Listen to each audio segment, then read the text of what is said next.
Olá pessoal, eu sou o professor Marcos Martins, você está aqui no canal Martins Textual, sejam muito bem-vindos. E no vídeo de hoje eu vou contar para vocês um pouquinho das minhas impressões sobre o primeiro dia do Enem. Exatamente, eu fiz mais esta edição do Enem, assim como eu fazia antes de ter ido embora para a Espanha, agora que eu retornei ao Brasil. 3 anos depois, volto a fazer o Enem, como já era de praxe. Bom, então vem comigo aqui que eu vou contar para vocês tudinho o que eu achei e também vou falar para vocês sobre o número de questões que eu acertei segundo os gabaritos extraoficiais. Vamos lá? Bom, pessoal, então estou com a prova aqui deste domingo. O meu caderno foi o caderno branco, cuja frase era: seja menos curioso sobre as pessoas e mais curioso sobre as ideias. Interessante, né? Escolhi espanhol, obviamente.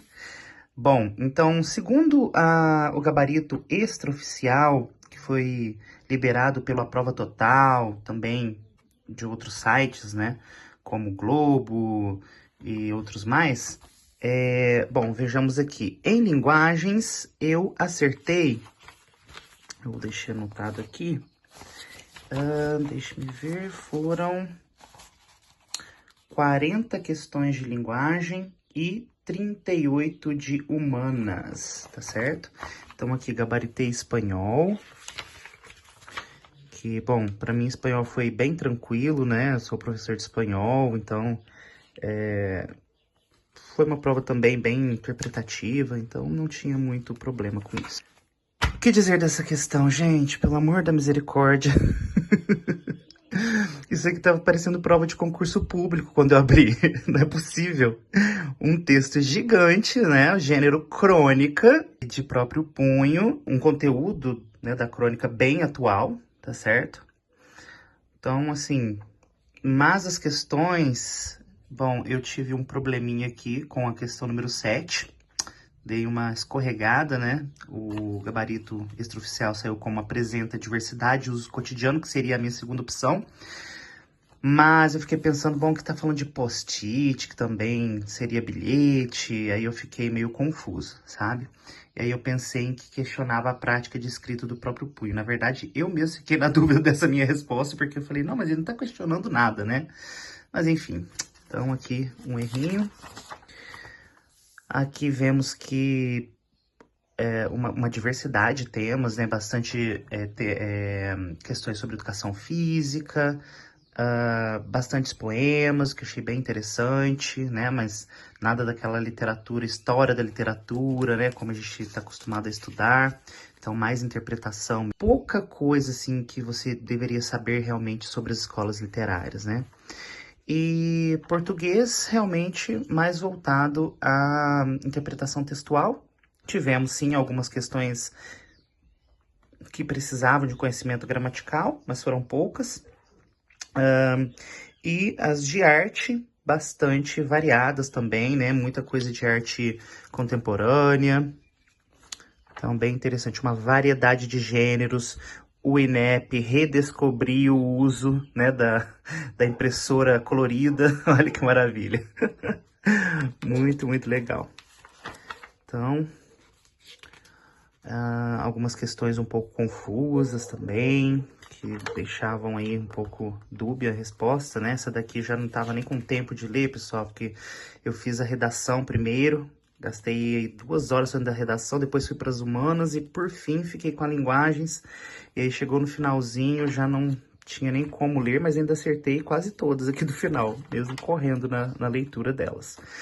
Depois tivemos aí o tema da redação. Vou fazer um vídeo específico para mostrar para vocês a redação que eu fiz. Muito interessante o tema, maravilhoso. E chegamos finalmente à prova de humanas. Os acertos que tive aqui foram 38. Geralmente eu acerto mais em humanas do que em linguagens, mas enfim. Errei bastantes questões de filosofia. E, bom, aqui eu fiquei na dúvida nesta, né? Porque eu ia colocar monarquia, aristocracia e democracia, que é a resposta. Mas eu pensei, tá falando uno, minoria e todos. Uno, tirano é um. Minoria, oligo significa poucos, né? Então, poder de poucos. Todos, aí eu fiquei me questionando, será que você está falando da república ou você está falando da democracia, né? Mas lembrando que aqui ele está falando de formas de governo, né, pessoal? Formas de governo são essas aqui, tá? Não me atentei muito a isso. Aqui tudo certo. Vejam só. Eu vou focar um pouquinho mais nos meus erros, tá, pessoal? Aqui seria essa precariedade, coesão representativa e recuso da alteridade. Ficou um pouco dúbia também, né? Porque também pode ser uma insuficiência de estrutura decisória, porque aqui fala, né, que é fragilizada pela ausência de algum tipo de organização ampla. Então, é precária a coesão ou é insuficiente a estrutura decisória? Enfim. E pensei também na exclusão do diálogo, que já que não tem, né, que não tem nem como competir, que é desigual, né, e acaba que que se exclui o diálogo, possibilidade do diálogo, mas enfim, colocaram como alternativa a B. Aqui errei por idiotice mesmo. Tava correndo já que não me lembrava do partido do Getúlio. E aí aqui, intensificação dos ataques do grupo udenista, tá, pessoal? Nem tinha, né, eleição praticamente, não tinha aí o parlamento dessa forma para eles apoiarem os opositores. Aqui também não tinha entendido muito bem isso daqui. Era realidade unidimensional, né? Porque aqui tá falando da questão da indústria cultural, que ela transforma tudo em um padrão, né, igual. Então seria essa realidade unidimensional. E o oposto seria desobediência civil, mas nenhuma das outras fazia sentido. Mas enfim.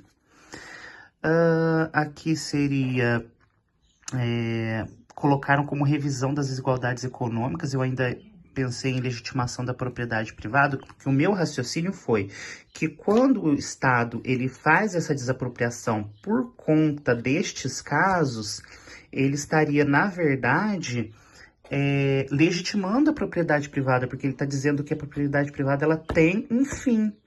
Ela tem um fim, né? Não pode fazer qualquer coisa como trabalho escravo, análogo à escravidão, degradação ambiental. Então, para legitimar a propriedade privada, você tem que reforçar, né, a justiça, né, esse mecanismo de legitimação da propriedade privada. Mas, enfim. Depois, aqui também errei. Seria ações voluntárias, mas eu fiquei pensando, bom, não seria tão voluntário a partir do momento em que a igreja coloca como condição, né, você fazer alguma coisa. Mas, enfim, fiquei na dúvida. Outra que eu errei também foi... Vamos ver aqui. E acabou. Aí não errei mais nenhuma. Então, 38 acertos aqui em humanas, pessoal. Foi esta a minha prova. Aí, quando sair o gabarito oficial, eu volto para comentar com vocês se estava tudo certinho, se realmente foi isso. Tá bem? Bom, pessoal, então, por hoje é isso. No próximo vídeo, acompanhem, eu vou mostrar para vocês a minha redação, que eu já passei a limpo. Vou lê-la também, né, e mostrar um pouquinho sobre a minha perspectiva a respeito deste tema. Tudo bem? Então, até a próxima. Tchau, tchau.